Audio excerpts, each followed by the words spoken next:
7 de maio e as coisas acontecem como elas acontecem, né? É um troço. Sabem vocês, o mundo do direito é um negócio muito interessante, né? Porque ao mesmo tempo em que ele deveria ser simples, porque quando nós falamos de direito, nós estamos falando de convivência, de relação entre as pessoas, de confluência ou divergência de interesses, né? Nós estamos falando que as coisas precisam ser resolvidas de acordo com a evolução civilizatória, né? Não é possível que em 2025 nós utilizemos normas, regras como os romanos utilizavam, né? Na época dos romanos havia uma possibilidade de pagamento de uma dívida entregando o primogênito ao credor. Assim foi durante muitos anos na civilização romana, né? Esta civilização que legou ao mundo o direito que nós conhecemos hoje nas suas grandes quadraturas. Ou seja, na medida em que a sociedade avança, na medida em que as suas lutas se estruturam, as primeiras grandes manifestações de setores sociais gigantescos são os procedimentos de inclusão jurídica, ou seja, de admissão pelo poder das capacidades de determinados grupos para determinadas coisas. Assim foi o sufragismo, né? Quando as mulheres passaram a lutar pela possibilidade de exercer a cidadania, o voto, né? Assim foram os movimentos que buscavam a universalização da participação da sociedade e não só daqueles que detinham a propriedade.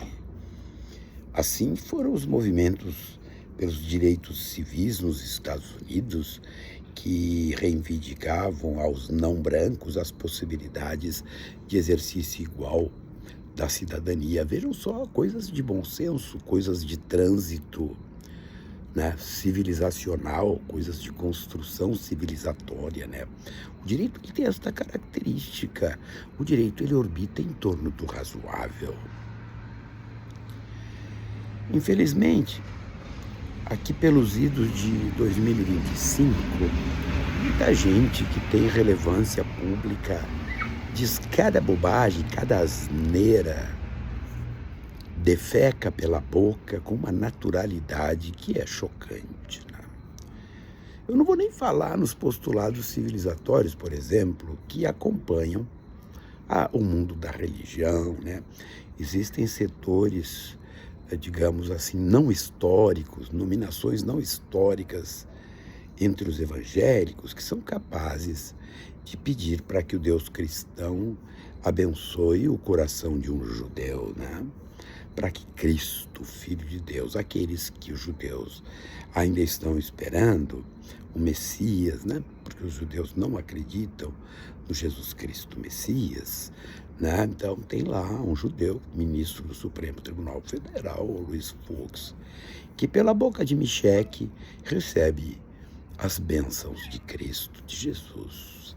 2025, cada um diz o que bem entende, né? O Espírito Santo, para essas nominações não históricas, ele se submete às claquetes, né? Aos cliques de celular. O Espírito Santo baixa, né? Exatamente no momento em que as gravações nos nossos celulares começam. É um negócio interessante, né? Voltemos à Idade Média. Guerras religiosas horrendas, dizimações horrendas, né? Voltamos na Igreja Católica, da Santa Inquisição, que matava as pessoas para oferecer-lhes o perdão e, portanto, o reino dos céus, né?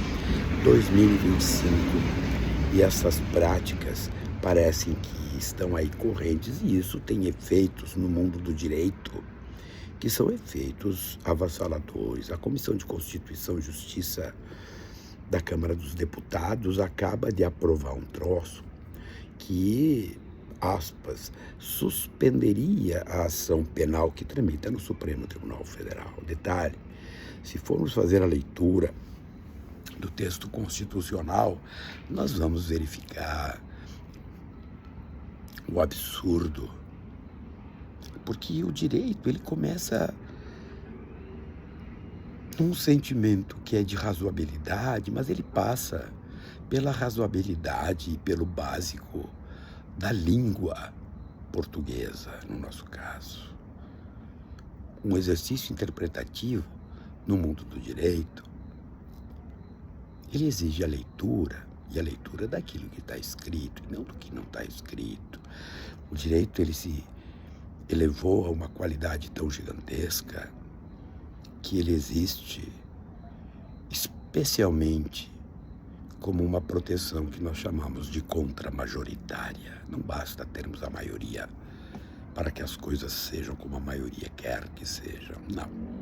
Ela deve estar de acordo com uma ordem jurídica, com uma ordem de convivência, com comandos que nos determinam ação ou abstenção de determinadas práticas. Não. Hoje, as maiorias agem como se fossem absolutas, como se o fato de ter a maioria fosse suficiente para lhes dar capacidade de fazer o que bem entendem. Não é assim. E existe gente que resiste e que resistirá. Isso ocorre não só nesse mundo da política, isso ocorre no mundo das corporações.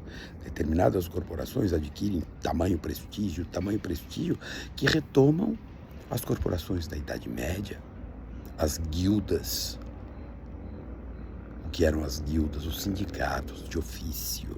Pessoas trabalhavam ou não trabalhavam de acordo com as determinações das corporações da época.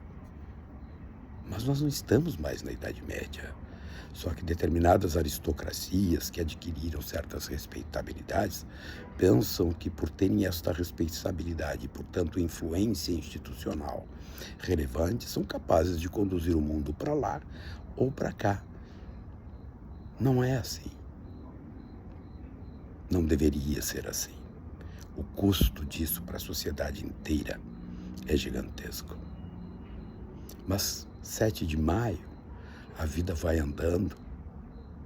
A última fumaça parece que saiu, a primeira, na escolha do Papa, foi preta. Todos aguardamos a fumaça branca. E todos aguardamos a definição do Papa, não porque ele é Papa, mas pela influência política que esta instituição, a Igreja Católica, que é a mais antiga da humanidade, a que sobrevive há mais tempo, e com instituições de ensino, com instituições de saúde, com estruturações jurídicas que organizaram o Estado Ocidental,